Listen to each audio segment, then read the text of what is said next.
Esse é mais um vídeo do projeto Jornalismo Literário e hoje a gente conversa sobre a obra de um dos maiores repórteres investigativos da atualidade, Antônio Salas, em O Ano em que Trafiquei Mulheres.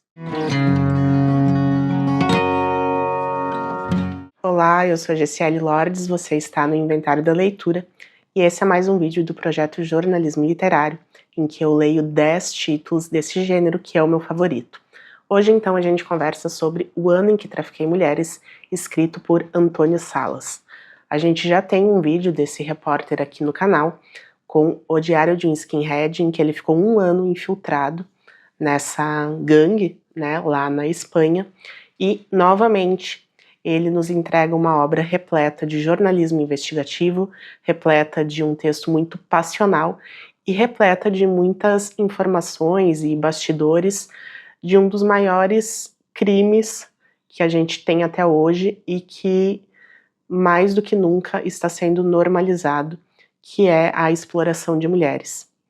E nesse caso, ele foi capaz de comprovar que na Espanha do século XXI, a negociação de escravas sexuais ainda é uma rotina que acontece sob a vista de autoridades, políticos, empresários, e não apenas sob o aval deles, mas motivada, muitas vezes, pela necessidade que a alta sociedade espanhola, europeia, tem de se favorecer desse tipo de serviço. Para fazer essa obra, Antônio Salas passa 1 ano infiltrado nesse mercado. Como ele está limitado à Espanha, ele percorre diferentes cidades, diferentes regiões, e a gente entende que ele assume diferentes disfarces para poder fazer essa apuração. Então, em alguns momentos, ele vai se passar por usuário de boates, de bordéis. Em alguns momentos, ele se passa por integrante de uma ONG que está trabalhando sobre a exploração de imigrantes. Em outros momentos, ele se passa por um grande empresário que está ali envolvido com crimes, com clonagem de cartões, e que no fim tem um interesse muito maior, que é de comprar prostitutas, meninas, crianças, para a sua casa de prostituição. Então o Antônio Salas, ele começa essa investigação com a intenção de mostrar como é lucrativo o mercado do sexo pago e da exploração de mulheres na Espanha, mas muito rapidamente ele descobre que esse mercado é muito mais sujo do que ele imaginava. E ele já fica sabendo logo de partida que existe, sim, a negociação livre de imigrantes, de mulheres vindas de diversas regiões subdesenvolvidas da América Latina, da África e do leste europeu, que estão ali na Espanha vivendo condições subhumanas, condições terríveis de tortura psicológica, física, e que tiveram a sua vida destruída para poder alimentar esse segmento que é altamente lucrativo. E esse livro foi lançado em 2004. A gente não tem uma cronologia exata sobre os momentos em que ele está apurando, sobre tudo o que acontece nessa história, porque ele altera um pouco a cronologia para não identificar as vítimas. Como ele está ali infiltrado, todas as mulheres que conversaram com ele não sabiam que estavam diante de um jornalista. Então ele tem esse cuidado de alterar as datas e de não dar tantos detalhes a fim de proteger essas mulheres.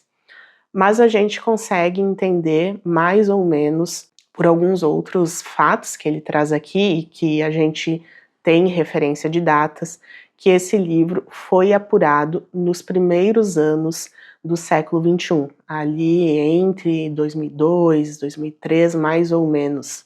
E uma das principais referências que a gente tem temporal é que quando ele está escrevendo esse livro, quando ele está apurando para essa obra, O Diário de um Skinhead já havia sido publicado e ele ainda estava tendo repercussão. E a gente sabe que O Diário de um Skinhead foi publicado em 2003. Então a gente entende que ficou mais ou menos por essa época, essa apuração sobre o mercado da prostituição. Inclusive, a repercussão de Um Diário de um Skinhead é um fator que vai atrapalhar ele em alguns momentos dessa investigação. Um dos mais arriscados acontece quando uma rádio lá da Espanha veicula uma entrevista com Antônio Salas, e sempre que o Antônio Salas dá uma entrevista, ele tem algumas condições, né, para manter a privacidade, para manter em oculto a sua identificação. Então ele pede que as emissoras alterem a imagem e também mudem a voz para que não seja reconhecível. Mas por algum motivo que ele desconhece, essa rádio veicula uma entrevista e não faz uma edição sonora que mude a voz dele. E justamente quando ele estava com uma fonte dessa investigação sobre o mercado da prostituição, essa entrevista vai ao ar e essa fonte acaba identificando a voz como sendo do Antônio Salas e liga para o Antônio Salas, diz que sabe que ele é um jornalista e tal, e o Antônio Salas acaba tendo que se afastar dessa fonte. Felizmente, essa fonte não era um traficante, não era alguém com um poder de morte, por exemplo. Era apenas um usuário ali do mercado de prostituição. Mas poderia ter sido fatal para ele, porque um traficante poderia ter associado a voz a ele, ou ele poderia estar diante de uma pessoa nesse momento, e enfim, as coisas poderiam ter acabado de uma forma muito trágica por um simples cuidado que a rádio deixou de ter, que era apenas alterar a voz dele.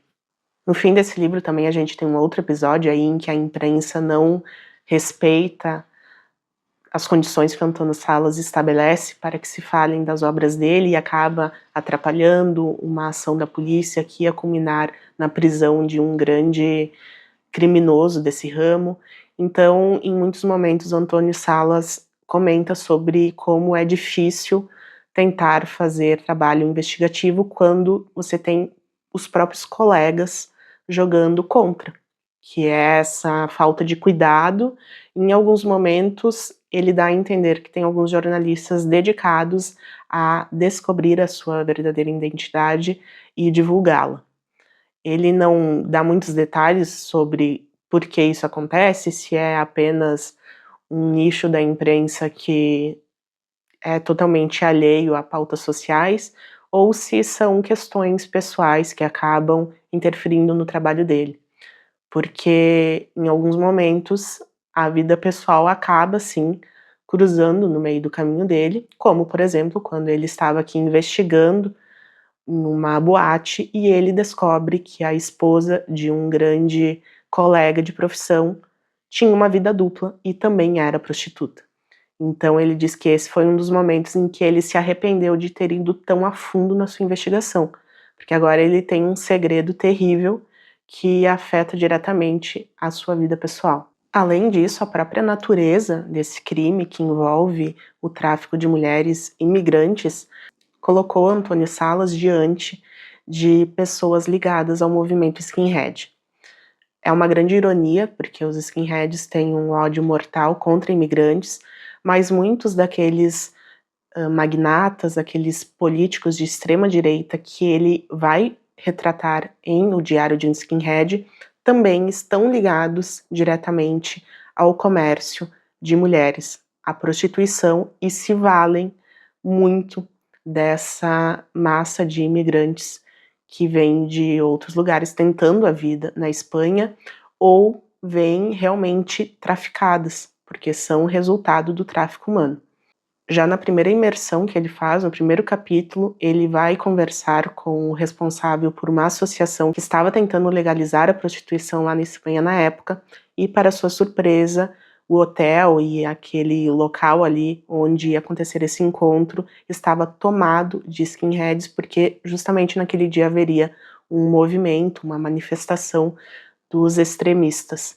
Então ele precisou rapidamente cortar barba, cabelo e tentar se camuflar da melhor forma possível, porque muitas daquelas pessoas que estavam naquela manifestação também fizeram parte da investigação de O Diário de Skinhead e poderiam reconhecê-lo.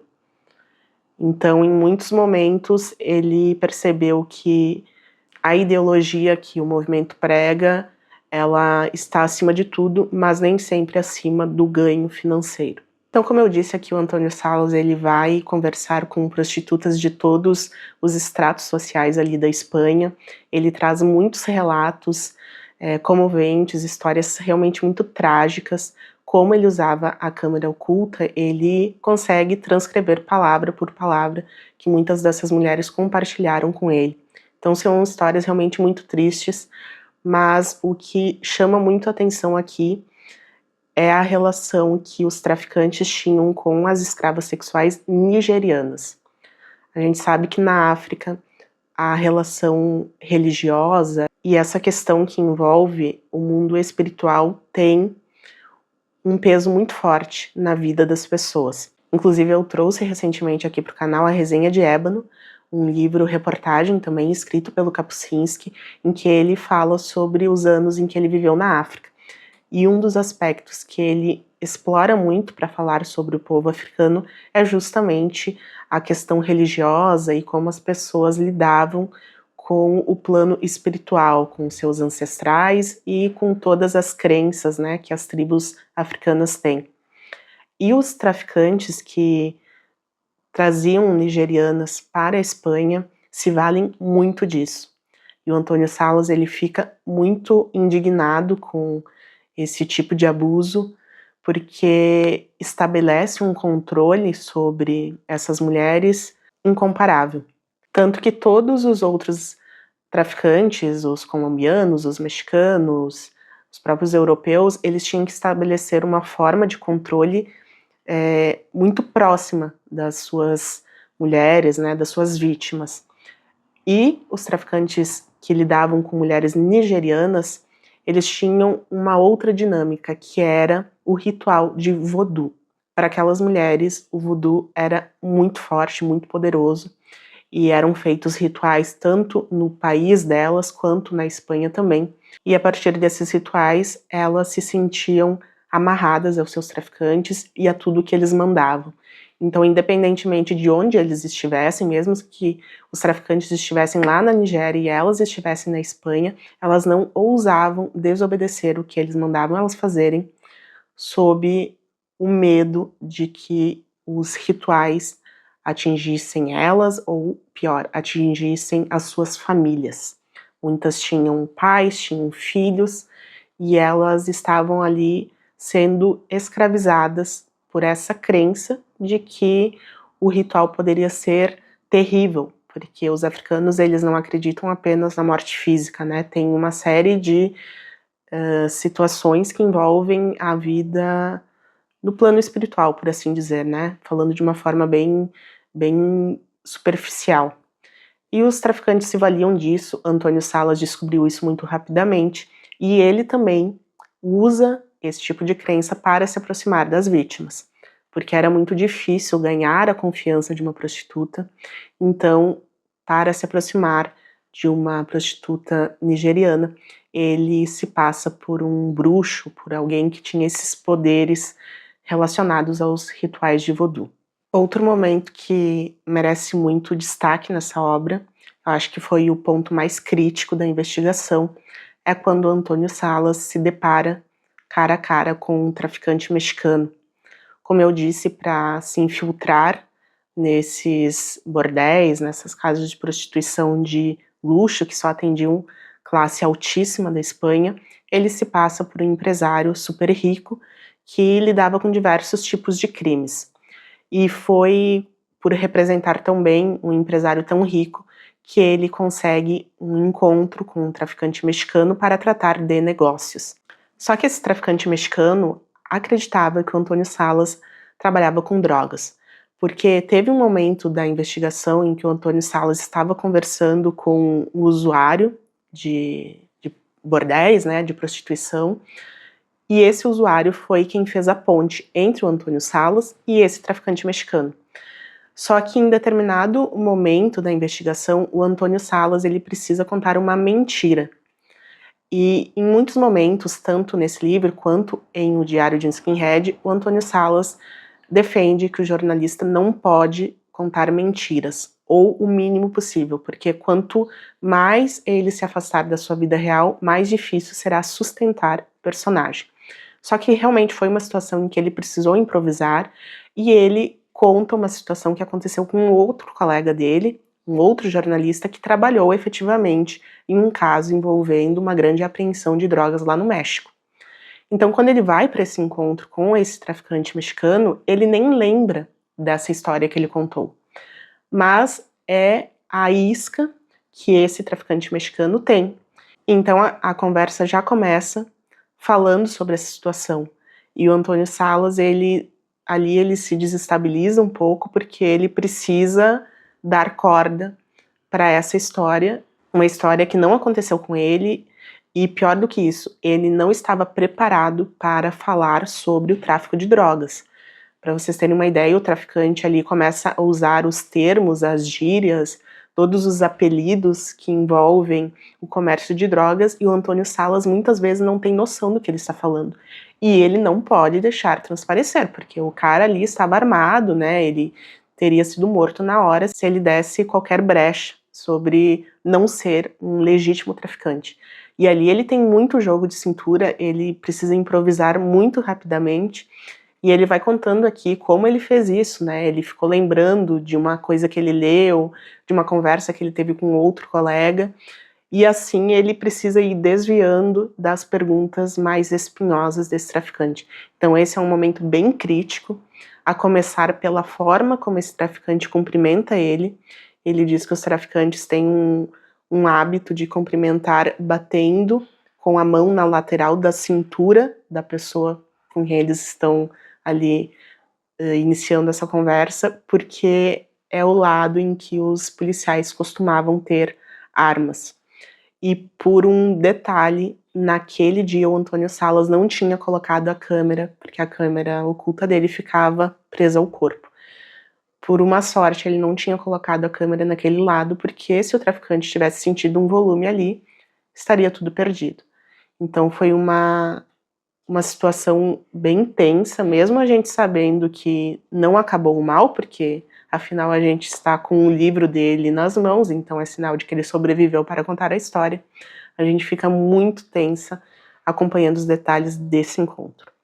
E é com esse traficante mexicano, então, que o Antônio Salas tem a negociação acerca da compra de meninas que seriam usadas no seu bordel. Porque ali nessa conversa ele vai dizer que é um traficante de drogas, mas que ele também tem um outro mercado que quer explorar, que é o da prostituição.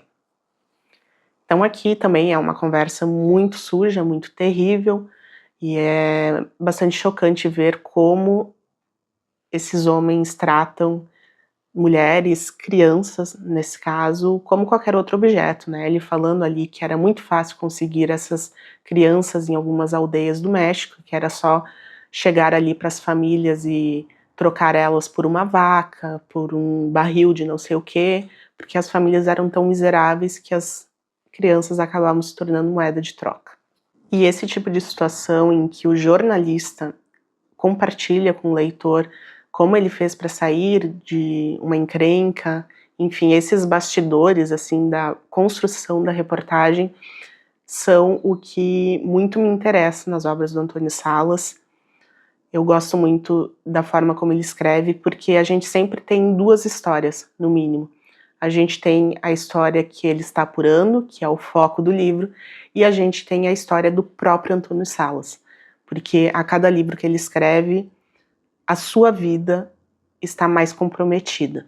Eu sempre fico refletindo o quanto o Antônio Salas ele se sacrificou em prol do jornalismo. Porque vocês conseguem entender que o Antônio Salas, que obviamente é um nome falso, né, não sabemos qual é o nome verdadeiro dele, mas o homem, o ser humano por trás do Antônio Salas, ele não tem vida. Pelo menos não nesse nível social que nós, meros mortais, que trabalhamos com qualquer outra coisa, temos. Certamente ele abre mão de muitas situações que envolvem comemorações com a família, enfim, lazer, também acredito que seja extremamente restrito, principalmente quando essas obras estão frescas ali na Espanha. E eu tenho certeza que muitos detalhes sobre como ele dribla esses criminosos não estão nesse livro, por motivos óbvios, né, para ele se proteger, mas eu sempre fico me questionando como é possível que ele tenha conseguido escapar de criminosos tão poderosos na Espanha. A gente não está falando aí de toda a Europa, nós estamos falando de todo o mundo. Ele se concentrou em fazer, no mínimo, essas 2 investigações que envolvem pessoas muito poderosas em um período de tempo muito curto, envolvendo muitas vezes as mesmas pessoas, os mesmos criminosos, né? Tem um ponto de intersecção muito claro entre esses 2 tipos de crimes, e mesmo assim as pessoas não encontraram ele. Então ele também tem aí uma preparação que é muito bem feita, porque ele está conseguindo trabalhar, mesmo não tendo a ajuda de colegas da imprensa, mesmo não tendo a ajuda da polícia. Inclusive esse é outro ponto, né? Lá em Diário de Skinhead, ele quase foi pego porque um policial vazou para os skinheads que havia um jornalista infiltrado. Então aqui, nesse livro, O Ano em que Trafiquei Mulheres, Antônio Salas já está muito vacinado contra a polícia e ele prefere não abrir o jogo para ninguém da polícia sobre o trabalho que ele estava fazendo.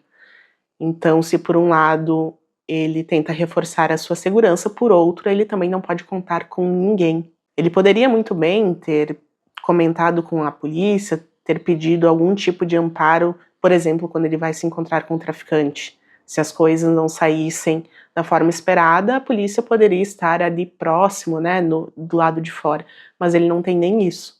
E o Antônio Salas também responde como um civil, né? Essa foi uma informação que ele deixou claro desde o Diário de Skinhead, que enquanto jornalista ele não tem nenhum amparo legal. Se ele estivesse envolvido em um crime e esse crime fosse descoberto pela polícia, mesmo que ele não tivesse uma participação direta, mesmo sendo um jornalista investigativo, ele responderia como qualquer outro criminoso.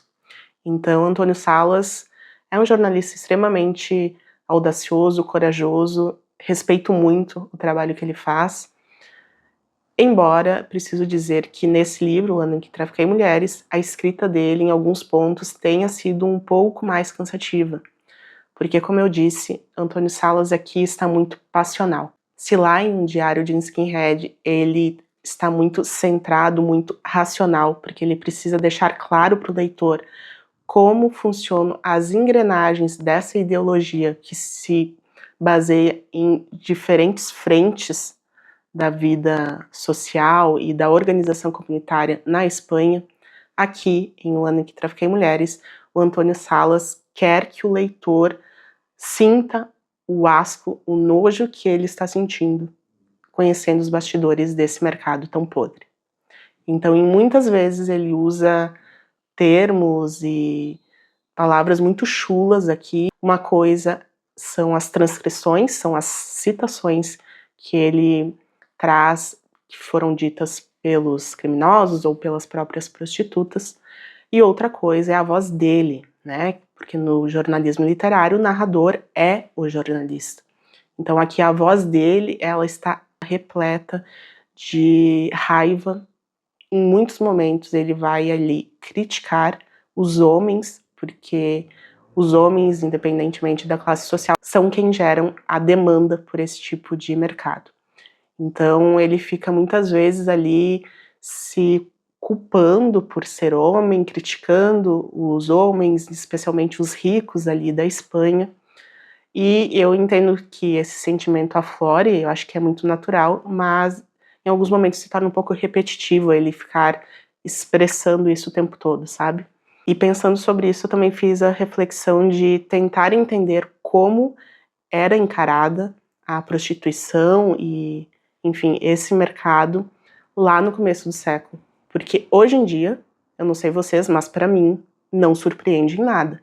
Porque a gente liga o noticiário e a gente sabe que tem casas de acompanhantes comprando times de futebol, por exemplo. Então, para mim, hoje em dia, isso está extremamente normalizado. Agora, o Antônio Salas, naquela época, ele se choca muito com a realidade que ele viu e ele transmite isso na escolha das palavras, na forma como ele constrói esse livro, principalmente no texto que conclui essa obra. Ele deixa muito claro o sentimento que ele teve de insuficiência. Por mais que a investigação dele tenha resultado em algumas prisões, ele entende que é apenas uma gota em um oceano enorme de crimes e é uma rede muito forte que não vai ser desmontada porque um jornalista investigativo teve a coragem de encará-los.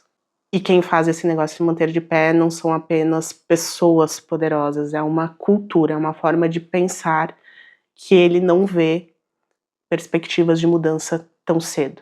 Então a gente sente a dor que ele sente, assim, no encerramento desse livro de fiz tudo o que eu fiz e mesmo assim não fiz quase nada. Então essa foi a resenha de O Ano em que Trafiquei Mulheres, mais um livro do Antônio Salas, grande jornalista investigativo aí dos nossos tempos. Recomendo muito a leitura para quem gosta desse tipo de pauta. Obviamente não é uma leitura confortável, não é uma leitura leve, longe disso. É uma leitura muito suja, assim, em termos de o tipo de realidade que ele mostra aqui. Mas para quem gosta de bastidores da reportagem, para quem gosta de pautas que nos fazem pensar sobre a realidade que a gente vive, é um livro muito bom, que eu recomendo bastante. Espero que vocês tenham gostado. Lembrando que temos outras resenhas do projeto Jornalismo Literário já publicadas aqui no canal, e temos ainda algumas por vir em 2025. Se tu gostou desse vídeo, já te convido a deixar o teu curtir aqui embaixo, se inscrever no canal caso não seja inscrito, e acompanhar as próximas publicações por aqui. Um grande abraço e até mais!